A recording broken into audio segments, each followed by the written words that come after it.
So let me start for today a new topic that is resource pooling architecture. The name itself talks about resource. Resource here is nothing but IT resources, maybe hardware, software, network, memory, CPU, operating systems, virtual networks, or whatever it may be related to the IT, all comes under resource. Pooling is what? We are going to be have storing one of the other. Pooling in the sense in the storing in the form of a queue, in the form of a way like storing area where one can be produced and one can be consumed through this pooling process. Now how this resource pooling will be done whenever any cloud consumer will request for the cloud provider this resource I wanted. Now how they'll be managed, how they are going to be doing that all, let me talk in this topic. Now, as part of this, the theme of this means the purpose of RPA, that is resource pooling architecture, is based on the use of one or more resources.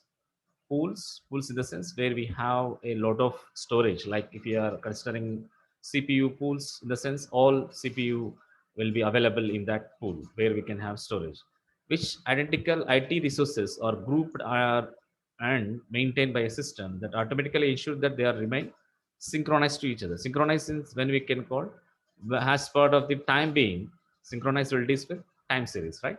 So as per the time sequence, the whatever the resources related to this IT resources, one after the other, whenever it is required, based on that, it will be synchronized to sync to each other. When it is done, automatically the next pool has to be in the pool. Next resource has to be activated. If that resource is utilized by some other, another resource has to be activated immediately. So this process, this way of process synchronizing to each other has to take it. So simply an resource pooling architecture is based on the use, that is a measure, use of one or more. You can use one or more resource pools which are identical ID resources or grouped and maintained by a system. And whatever it is grouped into one, that automatically makes sure that it is a synchronous. Means automatically whenever it is required, automatically has to take care by the resource pool. Now, see, we'll discuss about a different examples, common examples of resource poolings. Like we have physical server pools, we have virtual server, storage, or also called as cloud storage, network pools, also called as interconnected pools.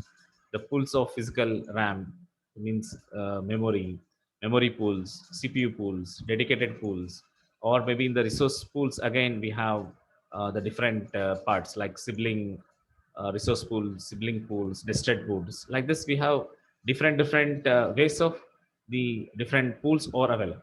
Let me discuss roughly one after the other. Coming to the first example of resource pooling is physical server pools. Like in the figure shows, these are the server one, server two, server three, different servers are available in that one as a group and maintained in a single system. So these servers are stored in one pool, one area, one storage, where that all in the pool is physical server pool. Now, what is the purpose of this is are composed of network servers. It is having connected to distributed is connected. Now, what is available inside that servers? It has to install has been installed with OS and necessary programs or applications that are ready to make use of that. So like this, we can use best example our laboratory from where you have done the Linux programming. Directly you have accessing the putty, right? So the Red Hat or Ubuntu or the Fedora Linux operating system has installed in main server in the physical server, where whatever the resources you want, you install there. From there, it is going to be accessible, right? So that's how we can call example of physical server. The second is virtual. So the name itself talks about their physical. This is a virtual. Both the functionalities are same, but only it is going to be configured using one or more several availability templates chosen by cloud consumer during the provision. For example, a cloud consumer can set up a pool of mid tier Windows 4, 4 GB RAM, a lower tier Ubuntu server, 2 GB RAM. Like this, we can done it. So already we have done the virtual box and hypervisors. How we are going to be creating the virtual servers or virtual servers with the help of hypervisor and virtual clients with the help of the virtual boxes. Already we have seen that simply we are going to configuring with the availability of templates. Or else best example again, you can consider Amazon VPC. We have done it. and elastic IP also we have done that one. So, or else best example EC2, where we are going to creating the instances like free tier instances. We are just configuring that this is the space we require, this is the RAM we require, this is the OS we require. We just pick up from the availability of templates. All the templates, different templates are there in the choose instance. We have in the second step choose instance. In that one, we have different templates are available. Based on the template, we are going to be choosing. So, like when you're drawing the figures in the examination, make sure previously it is a cubes. It is a cube. The server shape is a cube. Now is a dotted cubes. Please make sure of that. Okay. So here the figures. The servers is a dotted cube. So that is a virtual. It's not an actual one. That's why it's not connected to each other. The dots, hyphens. Okay. The third example, storage, also called as the cloud storage device pools. The main objective of this storage is nothing but default. It is a file system. No doubt about that, right? So through this consists of file based or block based. So when you are studying the file structure in Unix, in Linux subject, there is a file root is followed by the bin, USR, etc, password. This is different tree structure will be available. Now there you can consider as a blockwise, or when you can consider as a where we have a file blocks or disk blocks, we can store the structure. So whatever it may be, that has to contain the empty or filled cloud storage devices. This is total. Now this is a shape of the database, how it will be, but look like as a similar to cloud database. It's not simply can have a database cloud way. Just simply we can represent in the figure storage pools. The fourth example is a network pool, also called as the interconnected pools. But the name itself we can call as different pre-configured network connecting devices. Example, a pool of virtual firewall devices, where firewall device is a network device, or physical network switches or the example for network pools can be created for redundant connectivity, load balancing, link aggregation. So redundant connectivity in this is, and one connection has failed, automatically it has to take care by the next connection. Now load balancing, link aggregation, to do all this one, we are going to using this network pools. So see, we have connecting a different, like it look like as a the connectors, like in the form of switches. You can draw that there is no specific figure for every pool. We are making some assumptions that this is the things will be available over there, and we are going to have using. So you can draw a group of switches, or you can draw a group of firewall devices, or you can draw a group of the connectivities, or group of routers. You can connect it and name it as a network pool. Clear? So that is the main composed of different pre-configured network connectivity devices. The fifth example is, like as I said, memory pools. So this is mainly focused on the physical servers, or maybe is a memory. As I said, scalings are two types: horizontal and verticals. Horizontal in the sense it is going to off in a broader way, like hard disk. We are going to be adding, or system, another system you can add it like a horizontal way. When we talk about vertical scaling, what I said, we have in the motherboard different slots, graphical card slot, RAM slot, all the different slots. If we want to increase the RAM, we have one after the other. We are going to be adding vertical. That is a vertical scale up. So what we are discussing, the example pool of physical RAM. So RAM is, we are going to be increasing based on the slots. If the slots are available, 3 slots, we can add it 8 GB, 8 GB, 8 GB, or 4 GB RAM. So that's why it is a vertically scale up physical server. That is the main motive of this. Okay. The sixth one, the example is CPU pools. So CPUs are allocated virtual servers and are typically break down into individual process pools. See the examples. This is the RAM slots, memory pools, and this is CPU pools. Right. So when you are drawing in the figures in the examination, don't be draw for everything the common symbols. So make at least identification of each pool to pool. Please make sure that the different ways, different shapes, at least not a similar way, at least some variations in the pools has to be shown. For CPU pools also you can draw rectangle. If you're drawing for memory also rectangle, not like that. You please make sure that a small variations in the pools when you're drawing.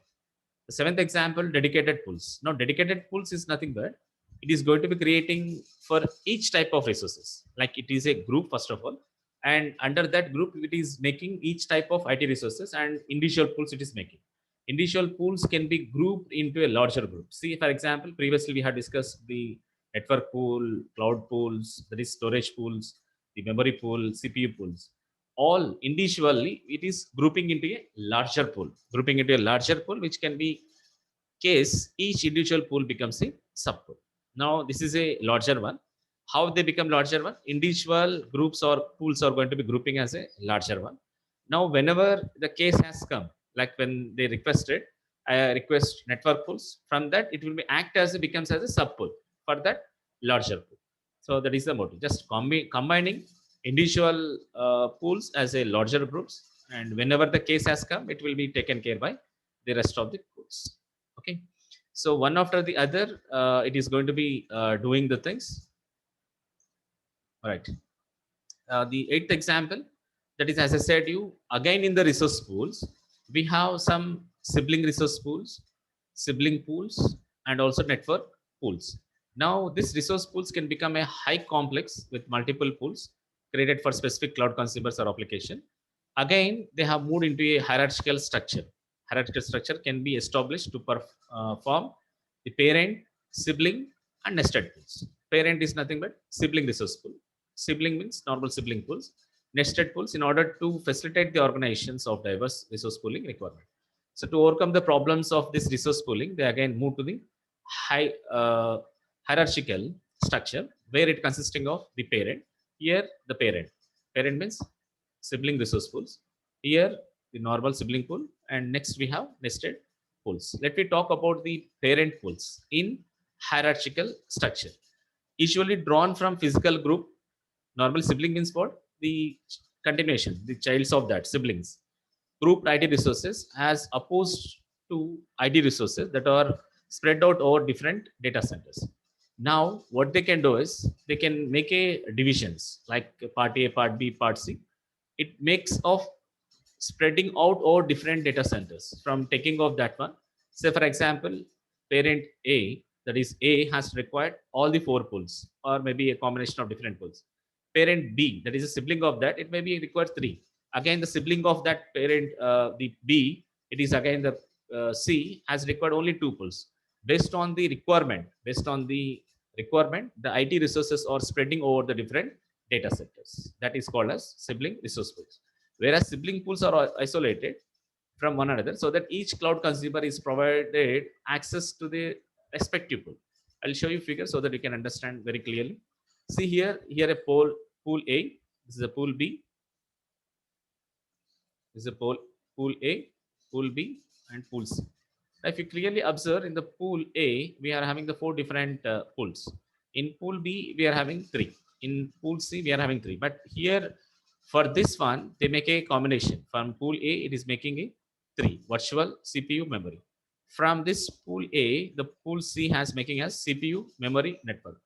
Based on the requirement, if you read out the figure name, pools B and C are sibling pools, B and C, because it is deriving from the pool A that are taken from the larger pool E, which has been allocated to a cloud consumer. This is an alternative to taking the IT resources for pool B and pool C from a general reserve of IT resources that is shared throughout the cloud. Like this also we can do. Means it is a hierarchical, it is dividing hierarchy from root to the child's hierarchical structure instead of the resource pools directly. The third part of this hierarchical structure, as I said, one is the parent, nothing but sibling resource pools. The second one is the sibling, that is the resource pools. The C, that is nested pools. The C part of this one is the nested pools. Nested pools are going to be dividing into within that set pool, within that group again, there is a subgroup dividing smaller pools that are individually grouped with the same type of IT resources together. Now, nested pools can be used to assign resource pools to different department or groups in the same cloud consumer organization. Previous sibling is talking about the different organizations, the different data centers. Now it is talking about different departments or different groups which are in the same cloud consumer organization. That's only the difference of that. So nested is within that cloud consumer organization. Explain the with small example. Same pool A. This is a pool A having in the same means pool A point A. Previously it is a B with different organization. Now it is the same organization. This is pool A point B. Same. There we are talking about different, but here we are talking about same type of resources in the same configuration setting. That's only the difference of the previous sibling pools, and as well as the nested pools. So these are the different examples of the resource pooling. One is the physical server pools, the second one virtual server pools, the third one storage or the cloud storage pools, network or interconnected pools, pools of physical RAM, that is memory pools. The next is CPU pools. Dedicated pools, nothing but combinations of the pools. Resource pools is having a drawback. Then we move to the hierarchical structure where it consisting of sibling resource pools, sibling pools, and nested pools. So as I said you earlier also, for every architecture, you have to be understood the theme means purpose, followed by the graphical representation, followed by the mechanism. Now coming to the mechanisms of resource pooling architecture, depends on the architecture to architecture. The mechanisms maybe for maybe it's a 5 or 3 or 4 or 8 different. It depends on the architecture. Now in this one we have 8 different mechanisms to perform over here. So the first is audit monitoring, the same as usual. How many number of the resource poolings or uses to ensure compliance with privacy and regulations requirement, especially pools that contain the cloud storage devices or data load into memory. That is the audit monitoring. The name itself audit. The cloud usage monitor, as we are dealing with the resources, cloud usage monitors are involved in the runtime tracking and synchronizations that are required by the pooled IT resources and any underlying management systems. So we are dealing with the runtime tracking and also synchronizing in the pool. As I said, the definition itself talk about the resource pooling, synchronize the IT resources. And hypervisor, when we are dealing with the virtual servers or things, the hypervisor mechanism is responsible for providing virtual servers with access to resource pools. In addition to that, also hosting the virtual servers and sometimes the resource pooling themselves. That is the third one. Hypervisor is a mechanism. The fourth mechanism, as we discussed later, previous also, LNP. But the mechanism is same, but the way of using that mechanism is different between the architectures. Don't be write the same text for the workload distribution architecture and for this resource pooling and for upcoming scaling architecture, dynamics architectures. It's not the same text. The maybe mechanism is same, but the way of using that mechanism in that context is different. So the LNP is used to logically organize and isolate the resource pools. That is the main object. So logically, we had to be organized and isolated the resource pools one after the other. Paper use monitor. Paper use monitor, because we are dealing with the resources, definitely. Paper use monitor collects the uses and billing information and how individual cloud users are allocated and use IT resources from various pools. The seventh one, the remote administration system. Remote administration system deals with this mechanism commonly used to interface the backend system and programs in order to provide resource pooling administrative features via front-end portal. Means someone has to be monitored remotely what actually going on, what is the administration system has going on. Overall, that has to be discussed. The next seventh one, RMS, that is resource management. Previously, the remote administrator, now it is a resource management. Now, resource management has mechanism that supplies cloud consumers with the tools and permissions management options for administrating resources. Now, this resource pools, administrating of that one, it is taken care by the supplies as well as the permissions. Both has to take care by RMS. And the last one, replica.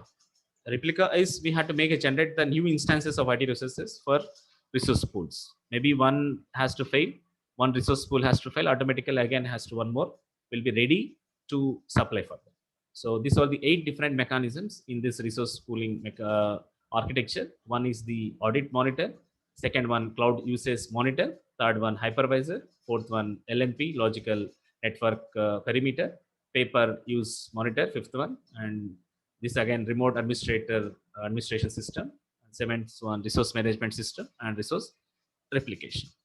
So what we have discussed in this classes, we have discussed about the theme, that is the purpose of the resource pooling architecture, and some examples of common examples of resource pools, and as well as we have discussed with some mechanisms over here.